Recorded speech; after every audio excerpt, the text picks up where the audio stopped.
Welcome and welcome back to my channel. My name is Charity. If it's your first time here, you are watching Booked on Charity. Welcome to my September wrap up. So in the month of September, I read a total of 9 books, and from those 9 books, I managed to read 3,149 pages. So I'm getting these stats from the Storygraph. One of the books I read was a non-fiction, and the rest of the books, the 8 books, were fiction. 5 of them were thriller books, so that was a very huge thriller reading month for me.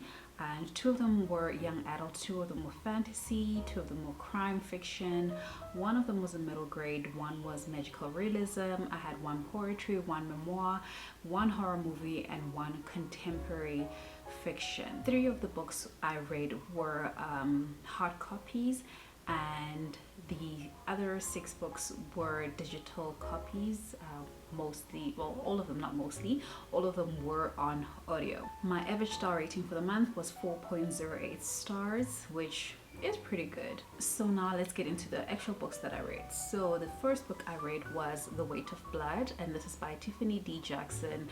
If you guys have been watching my reading vlogs, you would know how crazy I was in that period while reading all these books by Tiffany D. Jackson.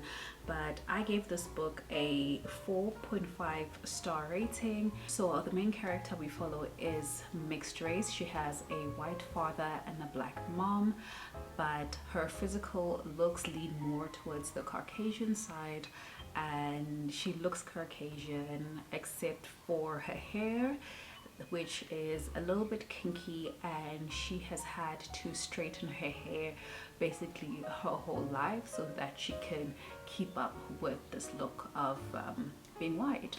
And one day when she was at school, she unfortunately gets into a situation where her hair gets wet and she ends up with an afro, and the whole school is basically shocked as to, wait, we didn't know that you are black. And from there on, they start teasing her, throwing things in her hair. So this book, like, as I'm telling you this, you can probably already realize it's centered heavily around race and racism, and that's probably like the core of the story.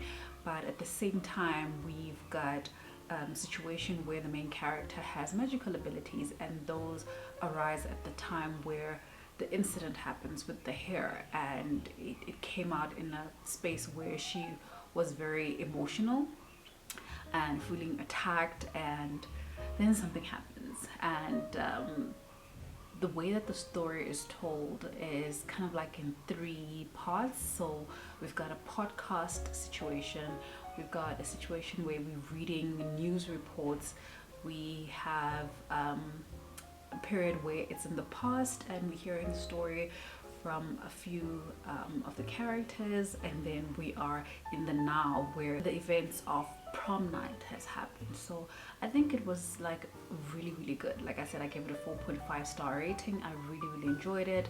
I constantly love the themes and topics that Tiffany D. Jackson brings into her books, and the ending is a bit ambiguous, which is probably why the 4.5 star rating, because you actually don't know what happens to some of the main characters, and you try to, I guess in your head it's like you must just decide what happened to the main characters. The next book I read was a physical copy, and that was Daisy Darker, and this is by Alice Feeney. I gave this book a 4.25 star rating. I cannot show you the book because I borrowed it to my aunt, but I will put all the pictures of all the books here. So in this book we follow a main character called Daisy, who has been living with a heart condition literally all her life, and because of that she hasn't been able to go to school, make friends, leave the house. She's always chaperoned by either her mom, or she's mostly spending time with her grandmother, who lives in this house that is kind of like by the beach area, but it's very secluded, and when there's a storm you are literally trapped in this house, or when there's a high tide. actually. You are basically stuck in this house until the tap fades. And this is a murder mystery story, because essentially the grandmother invites all of her living relatives to her house, which includes her one and only son and his ex-wife and 3 of their children, as well as one of the children's child. She's celebrating her 80th birthday, and on her 80th birthday she reads her will. Well, she had a message from, I don't know, somebody who could, a fortune teller, and the fortune teller said to her that she's not gonna live past the age of 80. So to her it's kind of like, yes, let's celebrate my birthday, and also let's celebrate my life, because you remember it was said I was not gonna live past 80. And they have this dinner and she reads the will, and she basically leaves the whole family nothing. She leaves them nothing because they've been so bad, and she tells them that you guys are not good people. And she leaves her son a whole collection of her clocks, because throughout her life she's been collecting a clock for each and every one of her birthdays, and she has 80 clocks in her house currently, and they're all ticking. And that's why she decided to leave her son. And he thought he was going to get the house, but he didn't. Instead, she leaves the house to the granddaughter, because she's the nicest. And Daisy's just watching all of this, and throughout Daisy's life, her sisters have been basically either ignoring her or bullying her, and she's had a really, really tough childhood. She's got a couple of near-death misses, because her heart will stop and they will have to resuscitate her. And I think, if I remember correctly, they said in the book that her heart stopped 9 times. But yeah, they've treated her badly all of her life, and at some point she tried to retaliate. But essentially we get to the next day, and the grandmother actually does die, and after that other people start dying, and now it's just like, it's a murder mystery. The murderer is somewhere in this house. You're living with this murderer in this house right now. People keep dying. There's these notes and letters and things that keep coming up, and everybody seems like a suspect, and nobody can be trusted. And as I was reading this, like, I have a reading vlog where I'm basically going deeper in this, and I'm telling you my feelings about who I think it is. And this Nana used to write children's books, and therefore I think she was busy with her final book or something like that. And there was a whole situation about this poetry that was written, and it was very dark, and it was basically a premonition, or kind of like telling how everybody's gonna die. But yeah, it was very, very interesting, and I did not figure it out until I was told who the culprit was, and I absolutely love it. I had a great time reading the book. The next book I read was Forget Me Not, which was a little forgettable. I gave it a 3.5 star. It's a poetry collection, and it's around friendship. We have this young girl who keeps moving her around because her mom keeps getting into these relationships with these men, and every time it goes sour they have to kind of like pack up and leave. And she meets this friend at the new school, and trying to basically, you know, be my friend, remember me, don't forget me if I leave again. But other than that, I feel like I don't even forget, I don't even remember a lot of the things that happened. So yeah, it wasn't very memorable. The next book I read was The Merciless Ones by Namina Fona, which is book 2 in the Gilded Ones series. I do have a copy of that book, but it's somewhere. I'll put up a picture here. And we continue the book essentially where we left off in the Gilded Ones, but I had a little bit of a problem with this one. So firstly, I love the themes and the topics that Namina brings in this book, and topics about women empowerment, which was very, very evident in book one. But in book two, it was also about equality, and equality between both male and female. And I liked that, and I liked the exploration of the gods and the mythology behind it, and how the gods were communicating. Like, I loved all those aspects of it, but I feel like the execution of the story in the book was not done very well. So the first thing that I had an issue with was that the book was very, very slow. It was very slow paced, and there was a lot of repetition, so it got very frustrating reading the book. And with me having read The Gilded Ones a year prior to reading this one, I was okay with getting a lot of the recap in the first 50 to what 50 pages or so. But for somebody who literally just came from reading The Gilded Ones, it can be a little frustrating to reread things that you have read in the previous book. So that's one thing. And there was a lot of repetition in the book, which then felt like we probably could have done with maybe less than 100 pages of this book.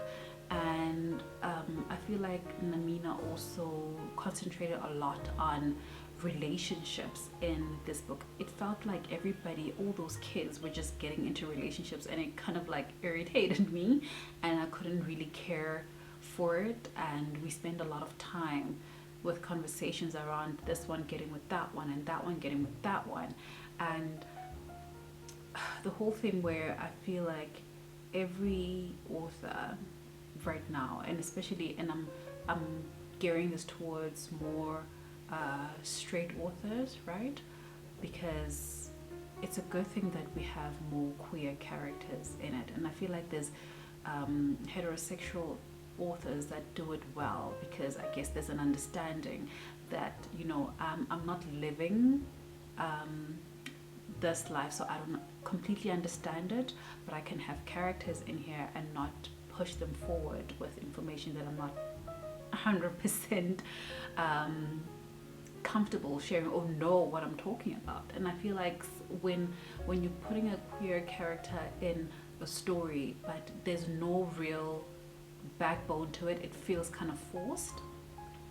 And the relationships in this book felt very forced to me, and I could have done completely without them, because then we spend so much time with that by the time that the plot continues, I felt like I was no longer interested, and I was getting kind of frustrated with the story. And when it came to the magic system, and when it came to the fighting, it was not exciting anymore, because I was at a point where I just wanted to get the story over and done with. And from the way that it ended, it tells us that there's gonna be a book 3, and I really hope and pray that Namina does good with the third book, because this one was not a good one. It was not a good one. I gave it 3.5 stars. The next book I read was The Golden Couple, which was a reread for me. So I've spoken about this book before, but we follow this couple who in the first scene goes to see this very unorthodox therapist who does not really follow the rules that you're supposed to be following, I guess, as a therapist.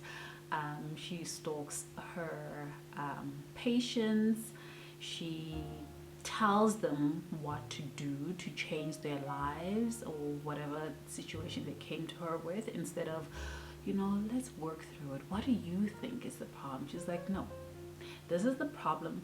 You are going to do 1, 2, 3. And she goes through this 10-step program where she's basically digging everything that she can and doing everything she can to help you guys. So we have this couple who comes to see her because the wife has a secret. She has had an affair with someone, and this is how she wanted to basically bring it up to the husband.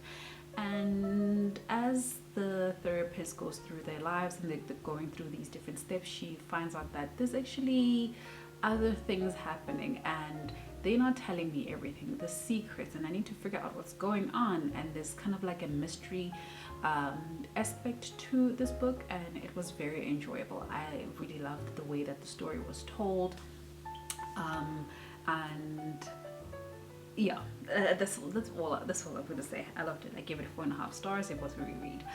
The next book I read was also a reread, and it's called The Wives, and this is by Taryn Fisher.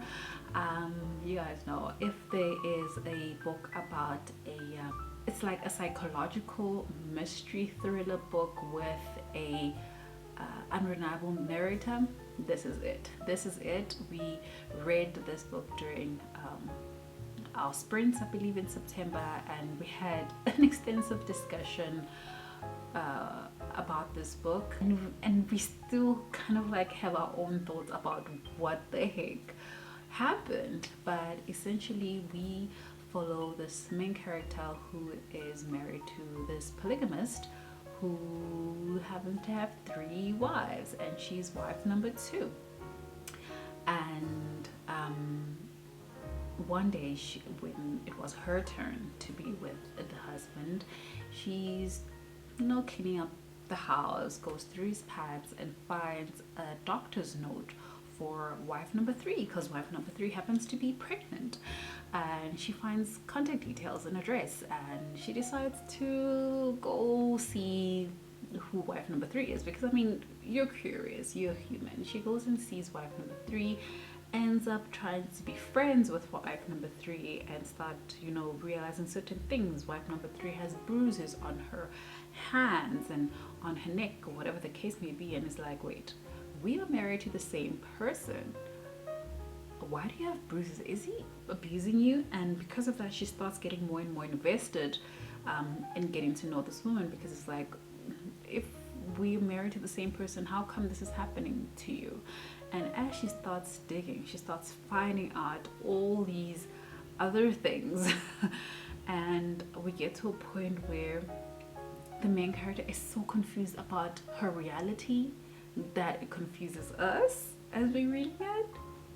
But it's so good. It's so good. It's so entertaining. It will keep you thinking. It will keep you... Like, this is the kind of book that is great for a buddy read, because you definitely need somebody to discuss this book with. I feel like reading it alone will probably maybe drive you a little bit crazy. The first time I read it by myself, and I recommended it to Peter from BookedonCharity Book Club, and I'm like, friend, you need to read this book because I need somebody to discuss this with. And she read it, and then she recommended it to another friend, Samantha. And then we ended up having conversations together, and when we reread it together, and still we were like left a little bit confused, but it was good. It was so good. The next book I read was The Inheritance of Orquídea Divina, and this is by Zoraida Cordova, and it is narrated by Frankie Corzo. I gave this 4.5 star rating. This was the magical realism story that I read, which I think was so beautiful and rich and engrossed in family and magic, and it was such a nice cozy read. So this follows Orquídea, who is an old woman in this stage, and she has sent out a letter to every member of her living family to invite them to her death. And when they arrive there, the first thing is that they can't even enter in this house, because she's been essentially telling them all their lives that, there's magic, there's certain things that she'd be able to do, and they could never explain it, but they never really believed in the magic, and the house itself is magical. And before even getting into the house, they had to kind of like, accept that this is what's going on, and actually, read the clues in your invitation and see that the keys into getting into the house is there.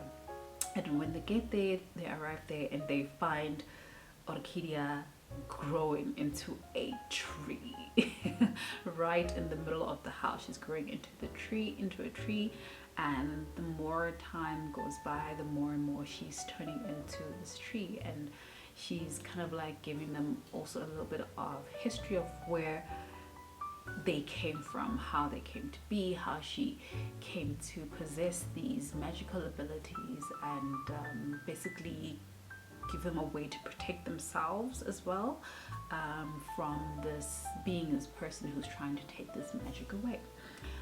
But it was really nice. I really enjoyed it. The writing was really good. I solely listened to this on audio, so the audiobook was really good as well. The next book I read was Crying in H Mart, and this is by Michelle Azona, and this is narrated by the author.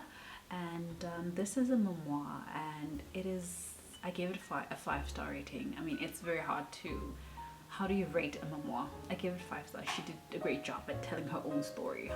What do we say? I just gave it the 5-star, okay? But it was so, it was so sad. It was so emotional. It was so heartbreaking. And even with the narration, the way that she was telling the story, you can hear that she was almost like reliving these memories. And it was beautiful, but at the same time, it was so heartbreaking. It was sad. It was emotional. And it follows her story, her upbringing, and dealing with her mom's sickness, and the relationship she had with her mom and her dad, and how it is affecting her right now. And she finds herself going to H Mart, and H Mart is kind of like this shopping center where a lot of Asian people from, I guess, different communities go and buy food there. And she would find herself crying because food was a very strong thing that bonded her and her mom. And there's a lot of history there, and a lot of connection through food, certain dishes as well, that made her remember her mom. So it was so sad, guys. It was so sad. The final book I read was The Guest List, and I gave this one a 3-star rating. This is by Lucy Foley, and this is a book following multiple characters. So we have multiple POVs, but essentially we are following this group of people who go to this island for a wedding. And they arrive, I believe, the night before or the day before the wedding, and we start hearing pieces of the story from all these different people, all these different guests, right?